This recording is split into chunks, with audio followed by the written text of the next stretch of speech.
सुबह के करीब 10 बजे थे। एक साधारण सी महिला धीरे धीरे बाजार की ओर बढ़ रही थी। उसके चेहरे पर सादगी थी। कोई नहीं जानता था कि ये महिला जिले की कलेक्टर राधिका वर्मा थी। राधिका ने जानबूझकर ये साधारण वेश धारण किया था। पिछले कुछ महीनों से उसे अपने जिले में भ्रष्टाचार और पुलिस की गुंडागर्दी की शिकायतें मिल रही थीं। लोग डर के मारे खुलकर बोल नहीं पा रहे थे। राधिका ने निश्चय किया कि वो चुपचाप बाजार जाएगी ताकि वो खुद सच्चाई का पता लगा सके। बाजार की हलचल उसे बचपन की यादों की ओर ले गई, जब वो अपने गांव में सड़क किनारे की छोटी छोटी दुकानों पर अपने दोस्तों के साथ चाट पकौड़े खाया करती थी। आज उसी पुरानी याद को ताज़ा करने के लिए उसने सोचा कि वो सड़क किनारे किसी ठेले से कुछ खाएगी। थोड़ा आगे बढ़ते ही उसकी नज़र एक छोटे से ठेले पर पड़ी, जहां एक अधेड़ उम्र की महिला लक्ष्मी समोसे बेच रही थी। लक्ष्मी का चेहरा मेहनत और संघर्ष की कहानी बयां कर रहा था, लेकिन उसकी मुस्कान में एक अजीब सा सुकून था। राधिका ने धीरे से ठेले के पास जाकर कहा, आंटी, एक प्लेट समोसे की लगा दीजिए। लक्ष्मी ने मुस्कुराते हुए जवाब दिया, बस 2 मिनट बेटी, अभी ताज़ा समोसे तैयार करके देती हूँ। उसने जल्दी जल्दी तेल में समोसे तले और गर्मा गर्म समोसे की एक प्लेट राधिका को थमा दी। जैसे ही राधिका ने समोसा खाया, उसके चेहरे पर बचपन की यादें तैराईं। वो स्वाद उसे एक अलग ही खुशी दे रहा था। राधिका अभी समोसे का आनंद उठा ही रही थी कि तभी सड़क पर एक पुलिस जीप की तेज आवाज सुनाई दी। जीप लक्ष्मी के ठेले के पास रुकी और उसमें से सब इंस्पेक्टर विनोद तिवारी 3 सिपाहियों के साथ उतरा। विनोद का दबंग अंदाज और तेज आवाज बाजार में मौजूद लोगों में डर पैदा कर रही थी। वो सीधा लक्ष्मी के ठेले के पास पहुंचा और चिल्लाया, लक्ष्मी, जल्दी से हफ्ता निकाल, हर बार बहाने बनाती है तू। लक्ष्मी का चेहरा सफेद पड़ गया, उसके हाथ कांपने लगे। वो हकलाते हुए बोली, साहब, अभी तो सुबह है, दिन की शुरुआत हुई है, अभी तक कुछ कमाई नहीं हुई। शाम को आइए, जो कमाऊंगी दे दूंगी। विनोद का चेहरा गुस्से से लाल हो गया। उसने बिना कुछ सोचे लक्ष्मी के गाल पर एक जोरदार थप्पड़ जड़ दिया। ठेले पर रखे समोसों को जमीन पर पटक दिया। सारे समोसे सड़क पर बिखर गए। लक्ष्मी के आंसू निकल आए, लेकिन वो चुप रही। राधिका ये सब देखकर स्तब्ध रह गई। उसका खून खौल उठा। वो तुरंत आगे बढ़ी और सख्त आवाज में बोली, रुकिए इंस्पेक्टर साहब, ये क्या तरीका है? आप किस हक से एक गरीब महिला पर हाथ उठा रहे हैं? ये हफ्ता क्या है? आप कानून की रक्षा करने वाले हैं या कानून तोड़ने वाले? विनोद ने राधिका को घूरते हुए कहा, तू कौन होती है हमें सिखाने वाली? ये हमारा इलाका है, हम जो चाहें करेंगे। ज्यादा बोलेगी तो अभी तुझे भी सबक सिखा दूंगा। राधिका ने अपने गुस्से को काबू में रखते हुए कहा, आप जो कर रहे हैं वो गैरकानूनी है। किसी गरीब से जबरन वसूली करना और मारपीट करना अपराध है। आप तुरंत रुक जाएं, वरना इसका अंजाम आपको भुगतना पड़ेगा। विनोद हंसते हुए बोला, अंजाम? तू मुझे अंजाम दिखाएगी? जा अपना काम कर। ज्यादा बकवास की तो अभी तुझे लॉकअप में डाल दूंगा। इतना कहकर उसने लक्ष्मी की ओर देखा और गुस्से में ठेले पर लात मार दी। ठेला उलट गया और सारा सामान और बर्तन सड़क पर बिखर गए। लक्ष्मी रोते हुए जमीन पर बैठ गई और बिखरे हुए सामान को समेटने लगी। तभी बाजार में मौजूद एक युवक, जिसका नाम अर्जुन था, उसने ये सारी घटना अपने फोन में रिकॉर्ड कर ली थी।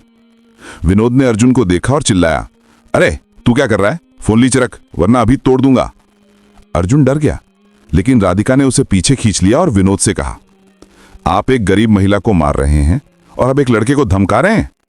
यह सब रिकॉर्ड हो रहा है इंस्पेक्टर साहब, अब रुक जाइए, वरना अंजाम बुरा होगा। विनोद ने गुस्से में राधिका को धक्का दिया और कहा, तू मुझे धमकी देगी? तुझे अपनी औकात नहीं पता? निकल यहां से।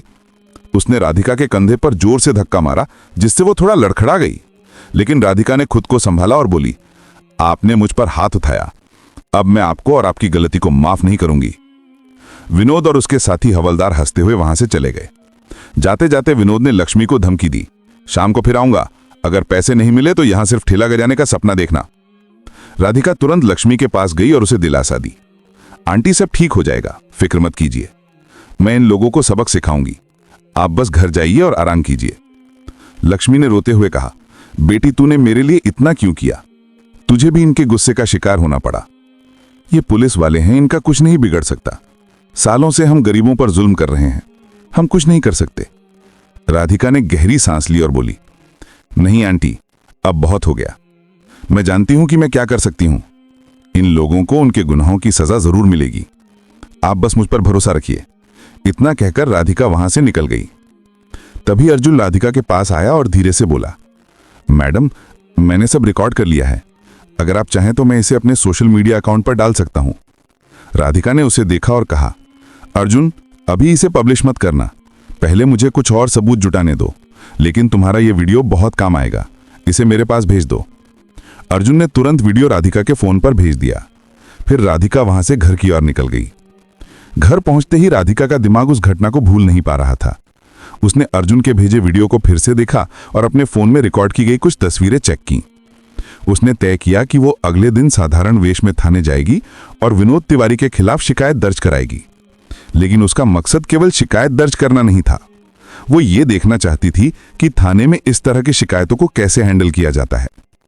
अगली सुबह राधिका ने हल्के हरे रंग की साड़ी पहनी, अपने बाल खुले छोड़े और बिना किसी पहचान के स्थानीय थाने पहुंची। थाने में घुसते ही उसकी नजर एक हवलदार पर पड़ी जो कल विनोद के साथ था। उसने हवलदार से पूछा, सब इंस्पेक्टर विनोद तिवारी कहाँ हैं? हवलदार ने जवाब दिया, मैडम, वो किसी काम से बाहर गए हैं, आप थोड़ा इंतजार कर लीजिए या फिर एसएचओ साहब से मिल लीजिए। तभी पीछे से एसएचओ अजय सिंह आया। उसने राधिका को देखकर पूछा, क्या बात है, यहां किस लिए आई हैं? राधिका ने शांत लेकिन सख्त लहजे में कहा, मैं सब इंस्पेक्टर विनोद तिवारी के खिलाफ शिकायत दर्ज कराने आई हूं। कल उसने बाजार में एक गरीब समोसे वाली आंटी को थप्पड़ मारा, उसका ठेला तोड़ा और मेरे साथ भी धक्का मुक्की की। मैं चाहती हूं कि उसके खिलाफ एफआईआर दर्ज हो। अजय सिंह ने राधिका को ऊपर से नीचे तक दिखा और हंसते हुए कहा, मैडम, आप ये सब छोड़ दीजिए, विनोद हमारा आदमी है, उसने अगर एक दो थप्पड़ मार भी दिया तो क्या हो गया, ये ठेले वाले लोग हफ्ता नहीं देते, इसलिए ऐसा होता है, आप बेकार में टेंशन ले रही हैं। ये सुनते ही राधिका का गुस्सा अब 7वें आसमान पर था। उसने कहा, एसएचओ साहब, आप कानून की बात कर रहे हैं या उसका मजाक उड़ा रहे हैं? कोई भी व्यक्ति, चाहे वह पुलिस वाला ही क्यों ना हो, किसी गरीब पर हाथ नहीं उठा सकता। मैं शिकायत दर्ज करवाने आई हूं और आप एफआईआर लिखेंगे। अजय सिंह भड़क गया। उसने गुस्से में कहा, देखो, ज्यादा होशियारी मत दिखाओ, तुम्हें नहीं पता कि तुम किससे बात कर रही हो, यहां से चुपचाप निकल जाओ वरना मैं तुम्हें अभी अंदर कर दूंगा। तभी थाने में एक नया ड्रामा शुरू हुआ। एक और महिला, जिसका नाम था शांति, थाने में घबराई हुई हालत में दाखिल हुई। उसने अजय सिंह से कहा, साहब, मेरे बेटे को आपके सिपाहियों ने बिना वजह पकड़ लिया है, वो बाजार में अपनी साइकिल की दुकान पर काम कर रहा था, प्लीज उसे छोड़ दीजिए। अजय सिंह ने शांति को डांटते हुए कहा, तेरा बेटा चोरी करता है, हमने उसे सबूत के साथ पकड़ा है, अब चुपचाप यहां से निकल जा वरना तुझे भी अंदर कर दूंगा। राधिका ने यह सब सुना और तुरंत शांति के पास गई। उसने पूछा, आंटी, क्या हुआ, आपकी बेटी को क्यों पकड़ा गया? शांति ने रोते हुए बताया, मेरा बेटा राहुल एक साइकिल की दुकान पर काम करता है, विनोद साहब हर हफ्ते उससे पैसे मांगते हैं। जब राहुल ने पैसे देने से मना किया तो उन्होंने उसे चोरी के इल्जाम में पकड़ लिया। राधिका ने शांति को दिलासा दिया और अजय सिंह से कहा, आप लोग न केवल ठेले वालों से वसूली कर रहे हैं बल्कि बेकसूर लोगों को झूठे केस में फंसा रहे हैं, मैं ये सब नहीं सहूंगी। अजय सिंह ने गुस्से में कहा, तेरी इतनी हिम्मत, तू हमें धमकी देगी? अभी तुझे और इस औरत को लॉकअप में डालता हूं। राधिका ने उसकी आंखों में आंखें डालकर कहा, आप और आपका इंस्पेक्टर दोनों को अपनी औकात का पता जल्द ही चल जाएगा, मेरे शब्द याद रखिए। इतना कहकर वो थाने से बाहर निकल गई। राधिका पूरी तरह से आग बबूला थी। उसने तय किया कि वो इस भ्रष्टाचार को जड़ से खत्म करेगी। उसने अपने फोन में रिकॉर्ड की गई थाने की बातचीत को फिर से सुना और अर्जुन के भेजे वीडियो को देखा, लेकिन वो जानती थी कि उसे और मजबूत सबूत चाहिए। उसने अपने एक भरोसेमंद सहयोगी इंस्पेक्टर रोहन मेहरा को फोन किया। रोहन एक ईमानदार पुलिस वाला था जो राधिका के साथ कई मिशन में काम कर चुका था। उसने रोहन को सारी बात बताई और कहा, रोहन, मुझे बाजार के उस इलाके के सीसीटीवी फुटेज चाहिए और हाँ, शांति आंटी के बेटे राहुल के केस की जांच करो, मुझे लगता है कि उसे झूठे इल्जाम में फंसाया गया है। रोहन ने तुरंत काम शुरू कर दिया। वो साधारण कपड़ों में अपनी बाइक पर बैठकर बाजार की ओर निकल गया। बाजार में जाते समय उसने ध्यान से देखा कि सीसीटीवी कैमरे कहां-कहां लगे हैं। तभी उसकी नजर एक कपड़े की दुकान पर पड़ी जिसके बाहर एक कैमरा लगा था। रोहन बाइक से उतरा और दुकान के अंदर गया। उसने दुकानदार से सीसीटीवी फुटेज दिखाने को कहा। पहले दुकानदार ने मना कर दिया, लेकिन जब रोहन ने अपना आईडी कार्ड दिखाया तो दुकानदार चुपचाप सारी फुटेज दिखाने लगा। फुटेज में साफ दिखाई दे रहा था कि विनोद और उसके साथी लक्ष्मी को मार रहे थे। इसके अलावा रोहन ने राहुल की दुकान के पास लगे कैमरे की फुटेज भी देखी, जिसमें साफ दिख रहा था कि राहुल को बिना किसी सबूत के पकड़ लिया गया था। रोहन ने कुछ स्थानीय दुकानदारों से भी बात की जो विनोद और अजय की वसूली से तंग आ चुके थे। उनमें से कुछ ने गवाही देने के लिए हामी भर दी।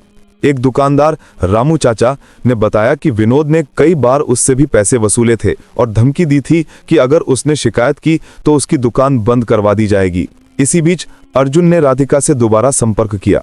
उसने कहा, मैडम, मैंने कुछ और लोगों से बात की है, बाजार में कई लोग विनोद और अजय से परेशान हैं, लेकिन वे डरते हैं। अगर आप मुझे इजाजत दें तो मैं इनकी कहानियां अपने न्यूज़ पोर्टल पर बेनामी तौर पर छाप सकता हूं। इससे लोगों में हिम्मत आएगी। राधिका ने कहा, अर्जुन, तुम्हारा आइडिया अच्छा है, लेकिन हमें पहले इनके खिलाफ पुख्ता सबूत इकट्ठा करने होंगे। मैं डीएम साहब से मिलने जा रही हूं, तुम मेरे साथ चलो। तुम्हारी रिकॉर्डिंग और गवाहियां बहुत काम आएंगी। राधिका ने जिले के डिस्ट्रिक्ट मजिस्ट्रेट राकेश सिन्हा से मुलाकात का समय लिया। डीएम राकेश एक सख्त और ईमानदार अधिकारी थे। राधिका उनके ऑफिस पहुंची और अर्जुन को भी साथ ले गई। उसने सारी घटना विस्तार से बताई। उसने कहा, सर, मैंने खुद देखा कि सब इंस्पेक्टर विनोद तिवारी और एसएचओ अजय सिंह किस तरह गरीबों पर जुल्म कर रहे हैं। मेरे पास सबूत हैं। ये वीडियो देखिए जिसमें विनोद एक गरीब महिला को मार रहा है। ये दूसरा वीडियो राहुल का है जिसे झूठे इल्जाम में फंसाया गया। और ये ऑडियो रिकॉर्डिंग सुनिए जिसमें अजय सिंह मेरी शिकायत दर्ज करने से मना कर रहा है। डीएम ने वीडियो और ऑडियो को ध्यान से देखा और सुना। उनका चेहरा गुस्से से लाल हो गया।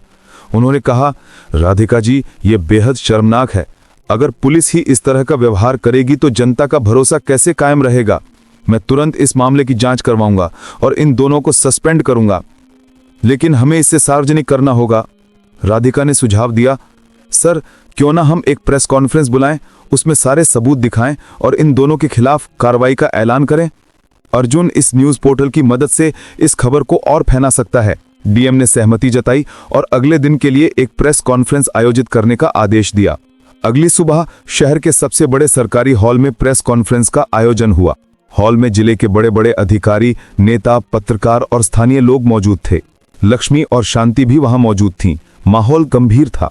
डीएम राकेश सिन्हा ने माइक संभाला और बोले, आज हम यहाँ एक गंभीर मामले पर चर्चा करने आए हैं। हमारे जिले में कुछ पुलिस वाले अपनी वर्दी का दुरुपयोग कर रहे हैं। वे गरीबों से वसूली कर रहे हैं, बेकसूर लोगों को झूठे केस में फंसा रहे हैं। ये पुलिस की छवि पर दाग है। उन्होंने राधिका को माइक सौंपा। राधिका ने आत्मविश्वास से कहा, मैंने खुद देखा कि सब इंस्पेक्टर विनोद तिवारी और एसएचओ अजय सिंह ने एक गरीब समोसे वाली महिला और एक साइकिल दुकान के मालिक के बेटे के साथ जुल्म किया। मैंने इसकी शिकायत दर्ज करवानी चाहिए, लेकिन मुझे धमकाया गया। मेरे पास इसके सबूत हैं। हॉल की बड़ी स्क्रीन पर वीडियो चलाया गया। पहले वीडियो में विनोद तिवारी लक्ष्मी को थप्पड़ मार रहा था। दूसरे वीडियो में राहुल को बिना सबूत पकड़ा जा रहा था। इसके बाद राधिका की रिकॉर्डिंग चलाई गई जिसमें अजय सिंह उसकी शिकायत को ठुकरा रहा था। हॉल में सन्नाटा छा गया। फिर अचानक पत्रकारों ने सवाल शुरू कर दिए। कुछ नेताओं ने गुस्से में कहा, ऐसे पुलिस वालों को तुरंत सस्पेंड करना चाहिए।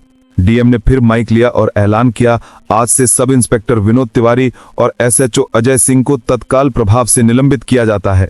इनके खिलाफ विभागीय जांच शुरू होगी और कानूनी कार्रवाई की जाएगी। इसके अलावा राहुल को तुरंत रिहा किया जाएगा। हॉल तालियों से गूंज उठा। राधिका ने माइक लिया और कहा, ये लड़ाई सिर्फ लक्ष्मी और राहुल के लिए नहीं थी, ये हर उस गरीब के लिए थी जो सालों से अन्याय सह रहा था। अब कोई भी गरीब इंसाफ के लिए दर दर नहीं भटकेगा। प्रेस कॉन्फ्रेंस के बाद विनोद तिवारी और अजय सिंह को पुलिस हिरासत में ले लिया गया। उनके चेहरों पर शर्मिंदगी और डर साफ दिख रहा था। अर्जुन ने न्यूज़ पोर्टल पर इस खबर को विस्तार से छापा, जिसके बाद पूरे जिले में हलचल मच गई। लक्ष्मी और शांति ने राधिका को गले लगाया। लक्ष्मी ने कहा, बेटी, तुमने मेरे लिए इतना किया, मैं तुम्हें कभी नहीं भूलूंगी। शांति ने कहा, मेरा बेटा आज तुम्हारी वजह से घर वापस आया, तुम हमारे लिए भगवान हो। राधिका ने मुस्कुराते हुए कहा, यह मेरा फर्ज था। अब आप लोग बिना डर के अपने काम करें, कोई आपको परेशान नहीं करेगा। इस घटना के बाद शहर में एक नया माहौल बन गया। लोग राधिका की हिम्मत और ईमानदारी की तारीफ करने लगे। डीएम ने एक विशेष टास्क फोर्स बनाई जो भ्रष्ट पुलिस वालों पर नजर रखेगी। राधिका ने अपने मिशन को और मजबूत किया। उसने तय किया कि वो जिले के हर कोने में जाकर ये सुनिश्चित करेगी कि गरीबों को इंसाफ मिले। उसकी कहानी पूरे जिले में फैल गई और लोग उसे जनता की भगवान कहने लगे। ये कहानी राधिका वर्मा की साहस और ईमानदारी की कहानी है, जिसने न केवल एक गरीब महिला और एक बेकसूर युवक को इंसाफ दिलाया, बल्कि पूरे जिले में एक नया संदेश स्थापित किया। ये कहानी हमें सिखाती है कि सच्चाई और हिम्मत के साथ कोई भी अन्याय के खिलाफ लड़ सकता है। दोस्तों, अगर आपको ये वीडियो अच्छा लगा हो तो वीडियो को एक लाइक करें और चैनल को सब्सक्राइब करें क्योंकि यहाँ पर आपको ऐसी रोचक और दमदार कहानी मिलती रहेगी जो समाज में एक नई सोच की लहर बनेगी। बहुत बहुत धन्यवाद।